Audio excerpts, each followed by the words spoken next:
Y la mano arriba.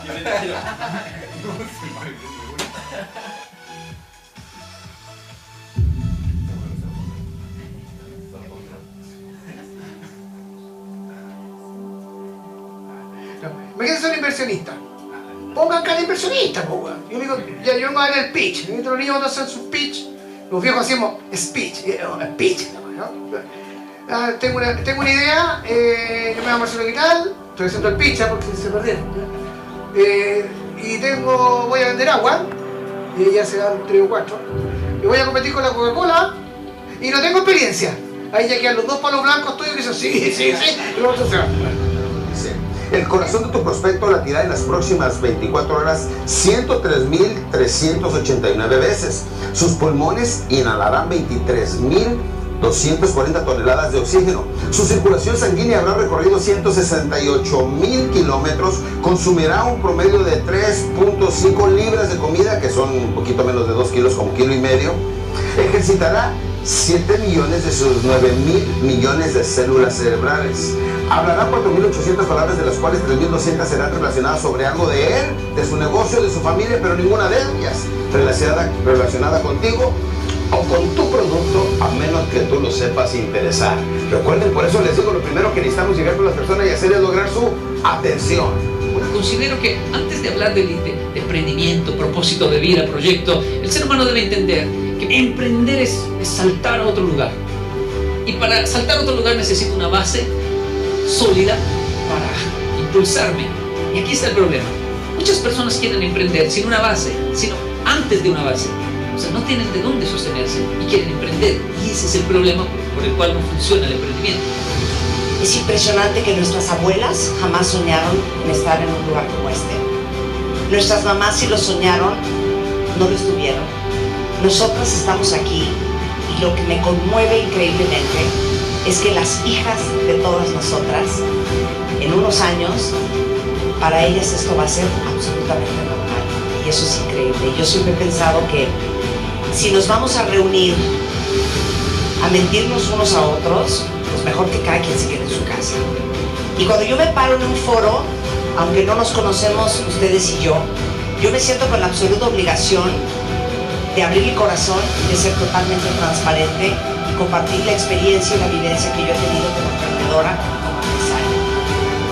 Yo tengo un sueño, que es hacer de Chile un país de oportunidades para todos, que cualquiera pueda desarrollar su fuerza y su talento, y que el único límite que tenga es el techo a donde llegan sus sueños. O sea, esto ya no depende de tener plata o ser el más inteligente. Es una era donde cualquier persona, por pensar distinto o mejor una manera de hacer algo, puede cambiar una industria entera o crear una nueva. Por lo tanto, cualquiera de nosotros podríamos ser el genio del siglo XXI. No les tincaría ser el próximo genio del siglo, el que reinventó, el que cambió todo. Y eso, de nuevo, no tiene que ver con los estudios de donde venga o su profesión. Tiene que ver con pensar distinto.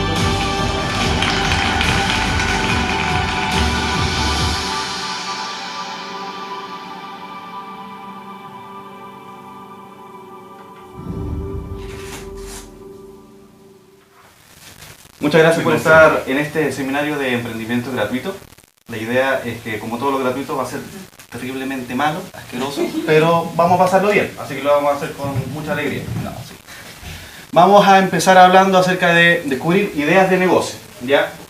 ¿Y cómo vamos a descubrir ideas de negocio? Básicamente, uno dice, mira, para emprender tú necesitas una idea y nada más, y algunos coaches motivacionales dicen, sí, solamente necesitas la idea, y tienen cierta razón, pero también ustedes y yo conocemos mucha gente que en realidad podemos decir que cuando uno dice, no, en realidad no hay ningún límite más que el que te pongas tú, en realidad hay varios límites más que los que uno se pueda poner. Estamos en un sistema, vivimos en un tipo de economía, los sistemas funcionan así, la economía es así, hay leyes, etc. Hay distintas cosas, sin embargo, mediante todo eso nosotros podemos pensar para descubrir buenas ideas de negocio. Entonces, ¿cómo vamos a descubrirlas? A través de usando principios Lean.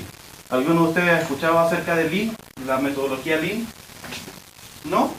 Muy lejano, sí. Nomás, así como siempre desde otra esfera. Yeah. Desde una esfera más desde los economistas, nunca asociado un poco a la realidad de salud. Ok. Bien.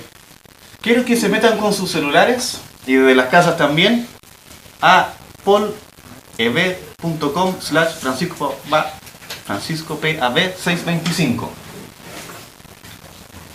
Y ahí que coloquen ustedes con sus propias palabras, y también los que están de las casas, en una palabra, qué es lo que es para ustedes emprendimiento. Y vamos a ir viendo cómo se va llenando eso. Está bonita la nube, ¿no? Como para hacer interactiva la cosa. Independencia también apareció ahí. Excelente. Bien, ¿qué es lo que es para nosotros emprendimiento? Para nosotros emprendimiento no hay una definición que sea como ampliamente aceptada, porque hay tantas personas como definiciones de emprendimiento. Sin embargo, nosotros vamos a centrarnos básicamente en encontrar soluciones que agreguen valor. ¿Y qué es lo que es agregar valor? ¿Alguno de ustedes piensa más o menos qué es lo que sería agregar valor? Porque agregar valor no necesariamente significa poner plata en la mesa. ¿Qué es lo que es agregar valor para ustedes? ¿Qué es lo que ustedes piensan cuando yo les digo agregar valor? Nada más como colocar cualquier plus a lo que tú entregas, que puede ser igual, pero no sé, en microquería le dan una cerveza cuando te compran. Buscar una diferenciación. Buscar una diferenciación, sí. Mira, emprendimiento entonces son soluciones que agregan valor.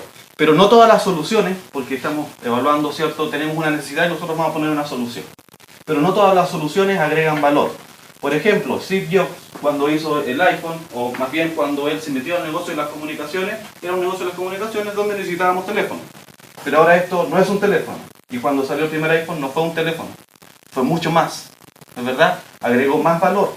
Tanto así que ahora es el medio de comunicación masivo multimodal. Porque no solo sirve para llamar. De hecho, ahora casi nadie lo ocupa para llamar. Básicamente WhatsApp o ver Facebook, etc. Sigue siendo comunicación. Le agregó demasiado valor. Hizo mucho más, pero también de acuerdo a la necesidad del cliente, que era comunicación. Por lo tanto, agregar valor significa eso. Significa tratar de buscar algo más. Tratar de agregar algo que le sirva efectivamente al cliente. No lo que nosotros también queramos colocar. Por lo tanto, emprender es encontrar soluciones que agreguen valor. ¿Y cuál es la idea de entonces usar los principios Lean?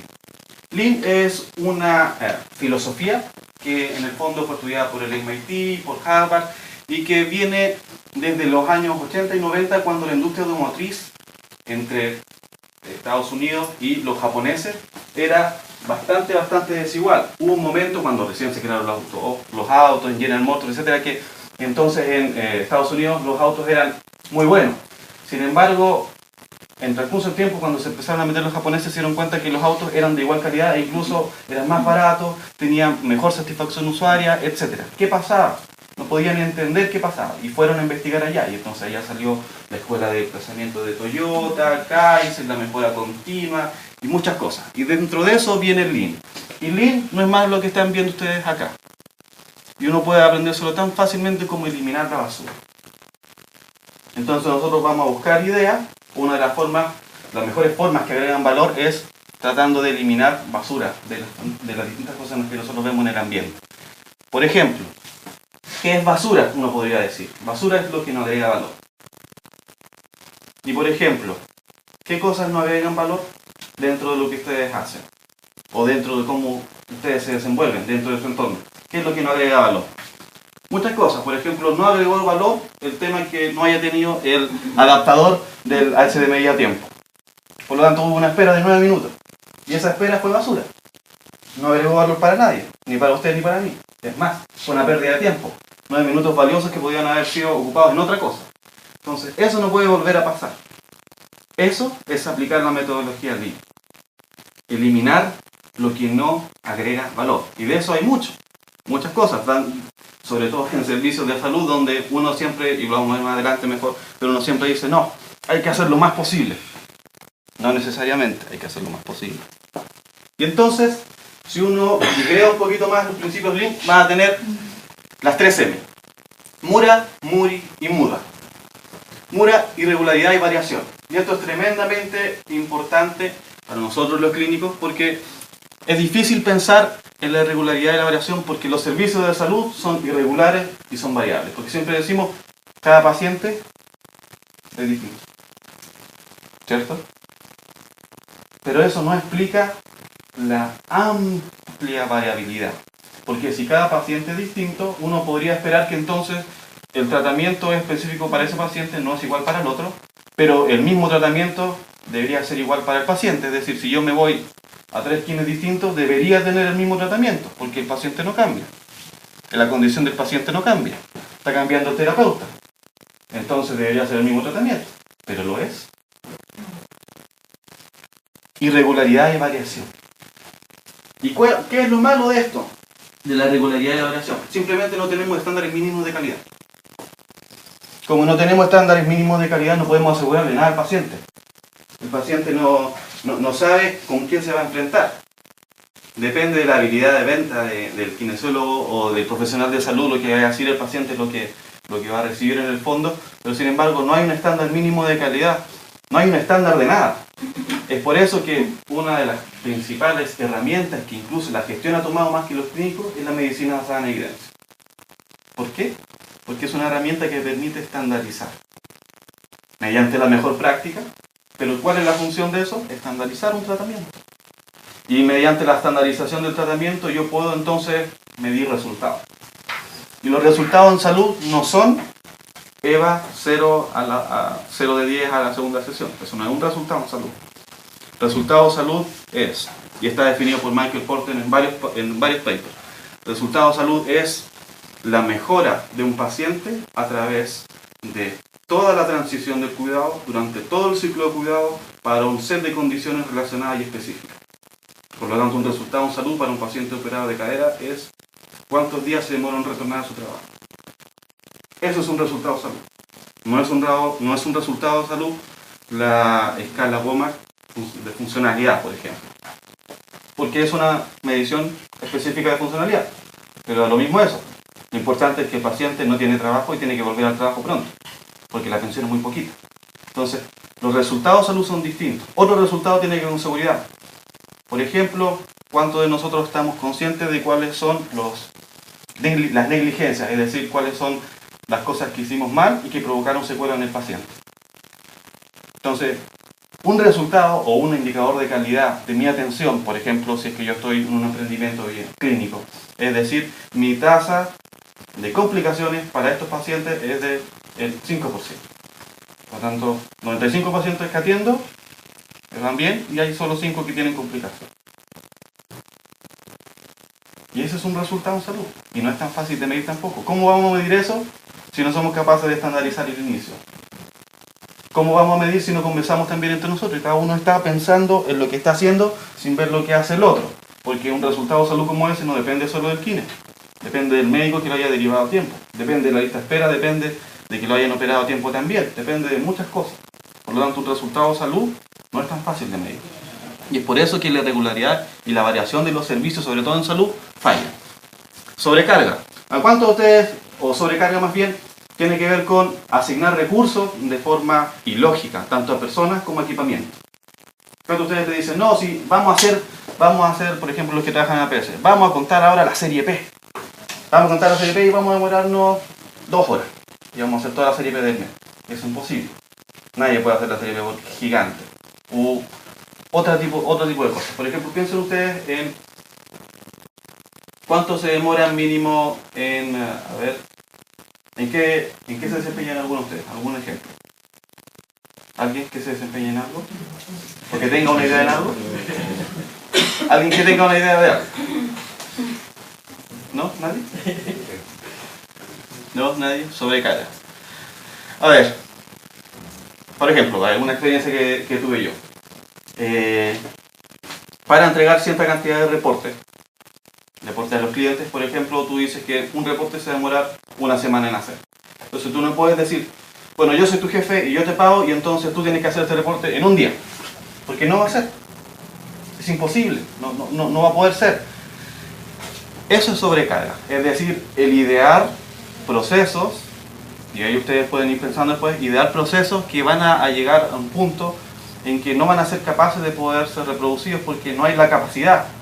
Porque tenemos 8 horas para trabajar y no 20, por lo tanto si entramos a las 9 y salimos a las 5, entramos a las 9 y salimos a las 5, no nos quedamos hasta las 8 trabajando, porque además eso va a generar problemas desde el punto de vista de salud de las personas que están trabajando más. Entonces sobrecarga es un problema. Y los desperdicios que vamos a ver a continuación son estos. Son 7 tipos de desperdicios. Sobreproducción, trabajo incompleto, esperas, multitarea, sobreprocesamiento, movimiento innecesario, defectos y personas. Y los vamos a ver entonces uno por uno. Por ejemplo, sobreproducción. ¿Qué es lo que es sobreproducción? ¿Qué es lo que ustedes ven ahí? Haciendo más de lo que nuestro cliente necesita. Entonces tenemos nuestro paciente, tenemos nuestro emprendimiento de kinesiología y vamos a ponerle un TENS, después vamos a ponerle compresa, después vamos a ponerle infrarrojo y además porque me cae bien le vamos a poner ventosa y además me gusta la aguja, así que le voy a poner aguja, le voy a poner punción seca, una de todas las funciones que existen y además le voy a hacer cariñito porque me cae bien. Ahora la pregunta que yo le digo, ¿y si yo le saco el cariñito? ¿El paciente va a lograr el mismo resultado? Podrían decirme sí o no. Y si me dicen no, entonces compruébenme. Entonces ahí ya vamos a estar un poco en problema. Entonces sobreproducción tiene que ver con hacer lo que el cliente necesita, no lo que yo quiero hacer. Y en esto se caen muchos, en general y no kinesiólogos, sino que de los servicios de salud. Hacen de todo. Por ejemplo, lo que uno llama como inducción de demanda. Cuando uno va a la clínica porque tiene una urgencia y le mandan a hacer una tonelada de examen. Y tenía un resfrío con dolor de cabeza. Pero le mandan a hacer una tonelada de examen, ¿no? ¿Le ha pasado a ustedes? Eso se llama inducción de demanda artificial. Sobreproducción. Además de que gastan tiempo del paciente, gastan tiempo de los equipos, gastan muchas otras cosas más, insumos, y no es necesario. Por lo tanto, están encareciendo el costo de la atención de forma artificial porque el cliente no lo necesitaba. Así también nosotros. Por lo tanto, ojo, agregar valor no significa agregar muchas cosas al servicio. Significa agregar cosas que el cliente necesita, que vayan a solucionar realmente algo. No simplemente agregar por agregar por agregar. ¿Ok? Eso, por ejemplo, puede estar enfocado.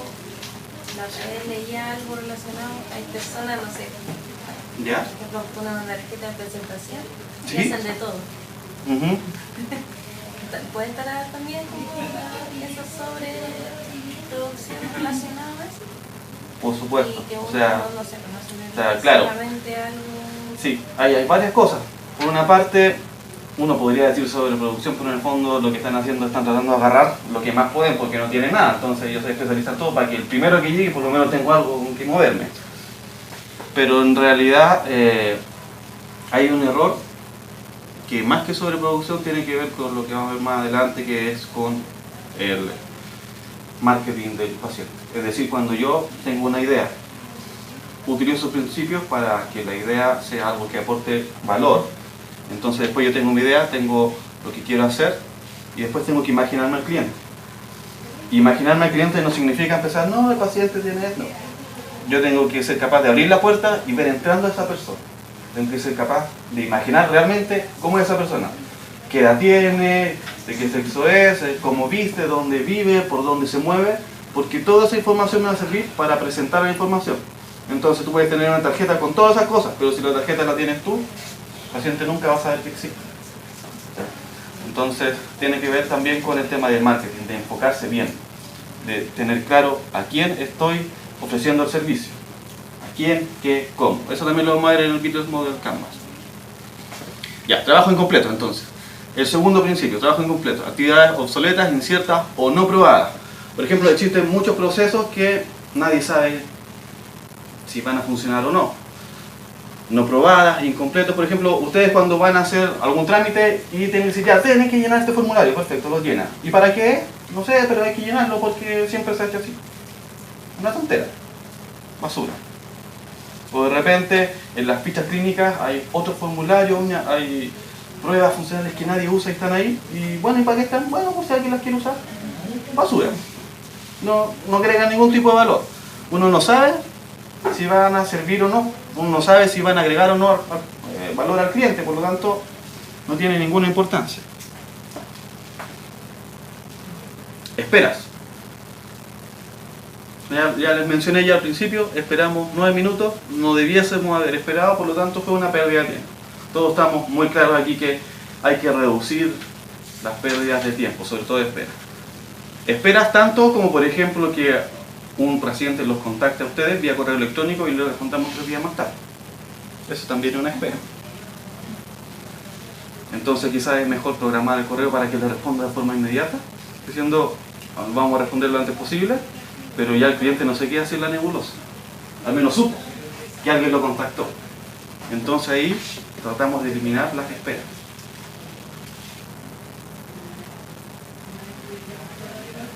Multitareas. Hacer múltiples cosas a la vez causa más interrupciones que lo que se llama task switching y perdemos tiempo. O el que mucho abarca, poco aprieta, es decir, tengo que hacer varias cosas a la vez, hago un poquito de cada una. Ustedes se fijan acá, hago un poquito de cada una, otro de cada cosa y otro y otro. Y al final, si yo digo la segunda semana, ¿qué terminé? Nada.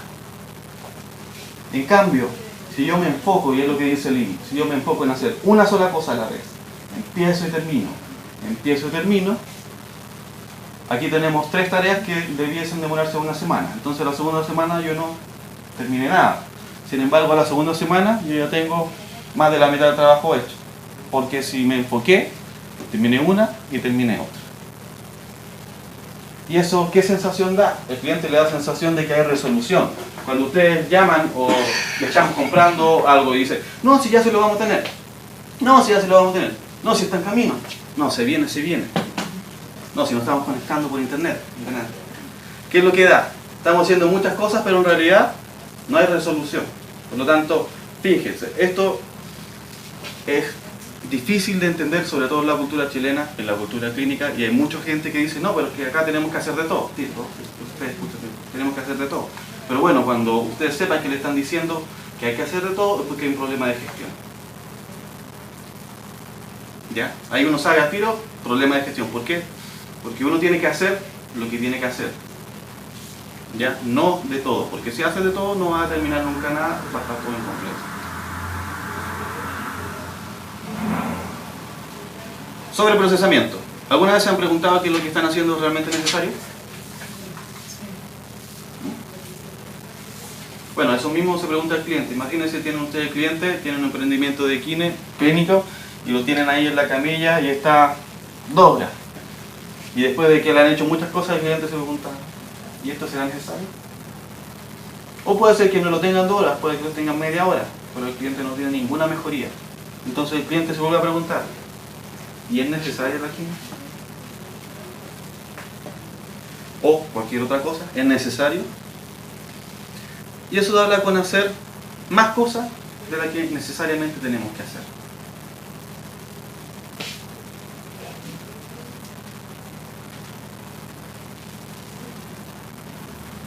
Movimientos innecesarios. ¿Qué tan cercanas están las cosas que necesitas para hacer la actividad?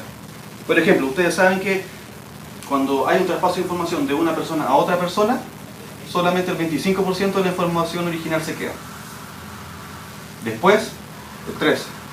Después, el 6. Y después de 4 traspasos, solamente queda un 3% de la información original. Mire qué bien, ¿eh? ¿Aplicaríamos una técnica con un 3% de efectividad nosotros a un paciente? Nunca.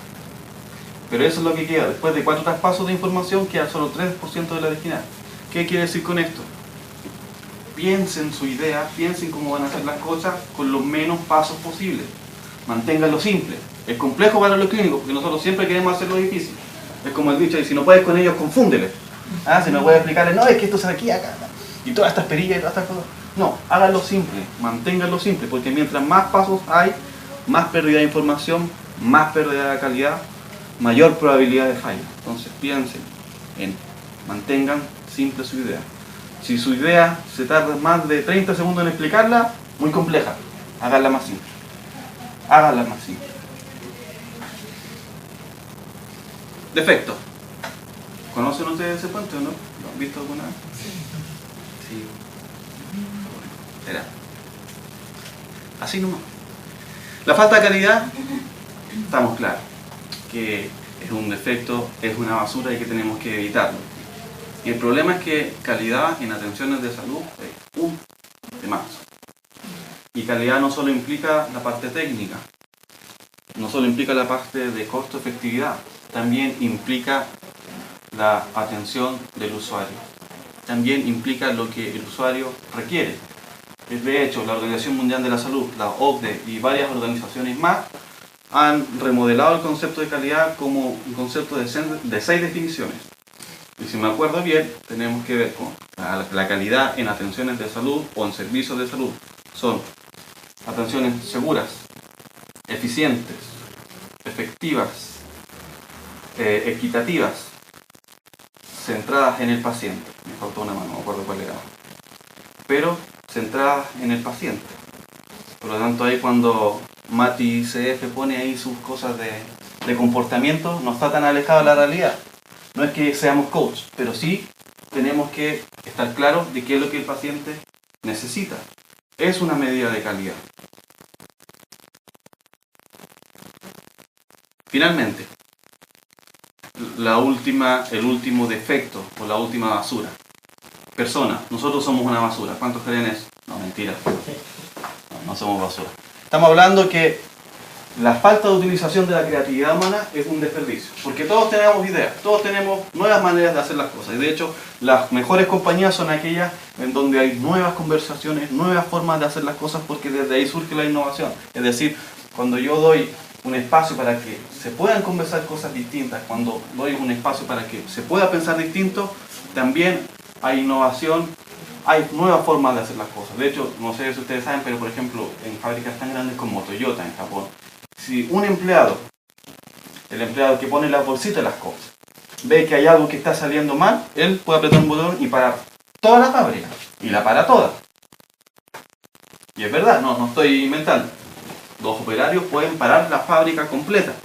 Y ustedes van a decir, pero paran una fábrica como Toyota, imagínense todo el desperdicio de dinero que hay por dejar de producir. Sí, pero hay mayor pérdida si las cosas se hacen con falta de calidad. Y es porque las personas tienen la capacidad de poder ser empoderadas. Entonces, cuando ustedes piensen en su idea, si necesitan personas trabajando para su idea, denle autonomía. Y esto habla de autonomía, la capacidad de poder aportar, de poder pensar, de poder hacer cosas distintas. Porque cuando las personas están o tienen autonomía, están motivadas de forma intrínseca. Cuando están motivadas de forma intrínseca, tienen mejor salud mental y además la motivación dura más tiempo, es más de largo plazo y los resultados van a ser mejores. ¿Tienen calor? ¿No? Yo tengo un poquito de calor. ¿Será porque soy yo? ¿Alguna pregunta hasta el momento? ¿No? Entonces nos vamos a la actividad práctica. En una hoja que tengan ustedes, lo que van a hacer, van a proponer dos ideas y sobre qué principios Lean están basados. ¿Ya? Por ejemplo, yo tengo una idea de emprendimiento de una aplicación web que va a disminuir los tiempos de espera entre el paciente y el kinesiólogo porque va a mandar alertas, no sé. Y eso es por el principio Lean de espera. Entonces quiero que me pongan dos ideas y los principios Lean que están detrás de esas ideas, ¿ya? Para ir aplicando lo que vimos al día de hoy. ¿Ya? Para eso tenemos 10 minutos a partir de ahora.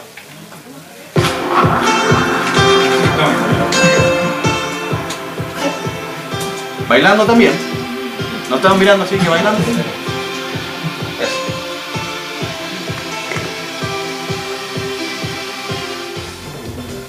Se acabó el tiempo. Vamos a ver las ideas.